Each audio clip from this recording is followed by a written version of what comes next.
Hi, Willie here. I determined that I have a very favorable condition for installing a home backup generator that runs on natural gas because I have natural gas available at my home, and many of my appliances run on natural gas. Using a watt meter, I was able to determine that the smaller 11 kW unit should meet my needs. I contacted the two local building supply stores that sell home backup generators, and I found out they sell these units on a turnkey installation basis. So I came up with the idea of just buying a generator online and doing some of the project work myself instead of getting the turnkey job. So I was hoping to save some money by doing it this way. I got a quote on having professionals do the gas and electrical hookups, with the understanding that I would do the digging for any piping myself. So here's the way the project went. I called my local building inspection department to see if there were any special requirements that I needed to know concerning home backup generators.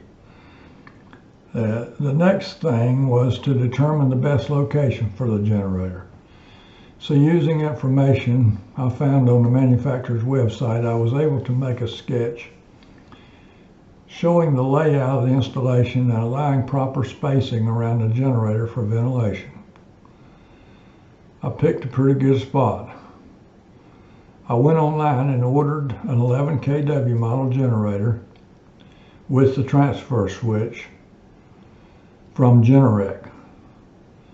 While I was waiting for the unit to arrive, I leveled the dirt and built a pad or platform for the generator to sit on. I used 6x6 treated lumber bolted together with galvanized lag bolts to form the frame of the pad, and then I filled the pad with gravel. When the unit was delivered, it was unloaded at the end of my driveway. So I removed the crate from around the unit except for the wooden skid that the generator was bolted down to. The only way that I could come up with for an old fella to move a 400-pound generator was to use pieces of pipe that were cut and laid under the skid, and then just roll it along till I got to the pad location, which was about 50 feet away.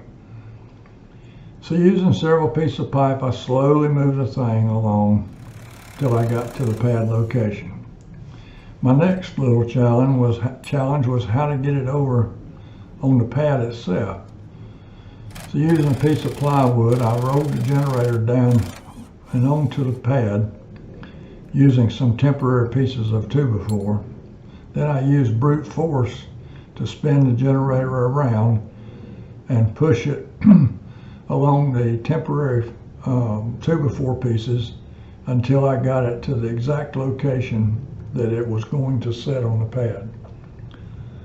Once on the pad, I inspected the inside and found everything fine. I also found the manuals for installing the unit and studied them. They're very thorough, very helpful, very easy to understand. So and then I put up a fence behind the unit that sort of screened the unit from general view, and it also provided a good place for the electrician to mount the electrical conduits. Actually, the new fence also provided a nice patio area for me behind the generator. I then dug the ditch for the gas line. It needed to be run from the generator to the existing gas meter. And it was probably about, I don't know, maybe 20 feet. Then I called the professionals to do the hookup, and they took care of getting the permits themselves. They also installed a larger gas meter and regulator, which I hadn't even thought of.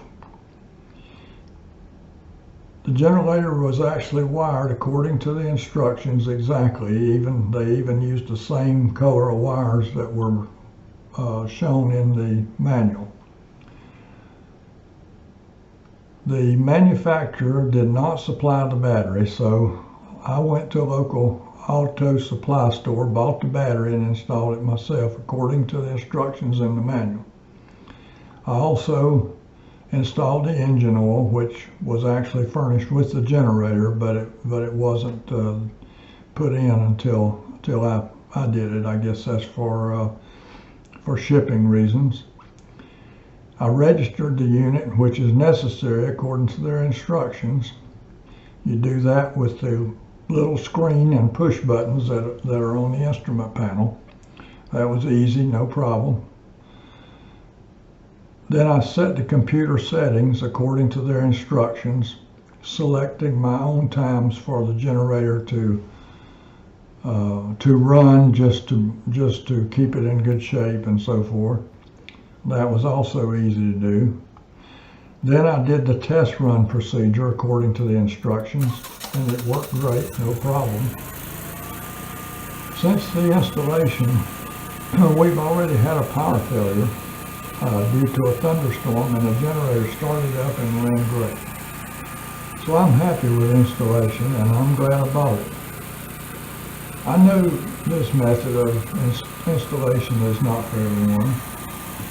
I've been told most people prefer to actually contract the whole job. In other words, a turnkey basis, and they usually buy it from the local building supply store, who basically does everything. But for me, I enjoyed doing some of the work myself, and I did save some money. So how much money did I save? Well, I don't really know. I estimate it to be about $2,000, but I just never did an actual comparison. But I know it's in that range. So $2,000 is $2,000, and like I say, I enjoyed doing it. I will say that if I had it to do over, I'd get a helper to assist me in moving the generator from the end of the driveway to the pad and up on the pad. It's just that a 400-pound generator is a lot for an old man to handle and move around. So that's the one thing I'd do different, is have some extra help. Anyway, I'm very happy with it. Glad I bought it. Glad I did it this way. Thanks for watching. Bye.